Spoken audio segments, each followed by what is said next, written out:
Well, it looks like we might be tracking more of the same this afternoon with a slight twist as we get into the later hours on our Thursday. Temperature-wise, though, pretty close to where we've seen these last few days, back into those upper 80s to near 90 degrees by this afternoon. We may be looking at some spotty storms, but some better chances look like they're right around the corner as we head into Friday.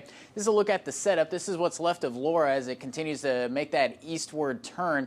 And then we're going to be tracking a cold front right behind it, so a little bit of a fluid setup here, a little complex as we sweep that cold front and Laura off toward the east as we get into Saturday, but still both days could be looking at some storm chances here. This is how Future Track has this playing out.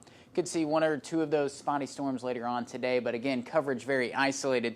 As we get into late tonight into tomorrow morning, there's Laura spinning off toward the east. You can certainly make that out, but in terms of severe weather, I think some of that's going to be staying off to our south and east, back toward Cape Girardeau. You get into Kentucky, back toward Tennessee as you get a little closer to that low pressure center. But we got to watch this cold front as it approaches into the early morning hours on Saturday. Now, there is a little bit of difference between some of these model runs here in terms of how much coverage we're going to be looking at in terms of storms and how strong some of them could be. Something that we're going to be continuing to track, but the severe threats themselves fairly low. There was not a whole lot in terms of real meaningful ingredients, especially the higher up you get into this atmosphere. That's where those severe storms like to be organized a little bit better, but could be looking at some gusty winds primarily as we head into Saturday morning, Saturday afternoon.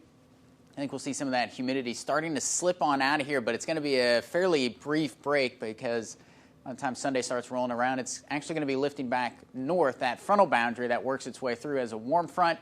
So again, that humidity is going to be returning as well. Looking at those upper level winds, we're going to be tracking another little more hefty storm system by about Monday and Tuesday. You can almost make it out right there. That dip in the upper Midwest, that's going to be bringing us some active weather just about going forward from Monday onward.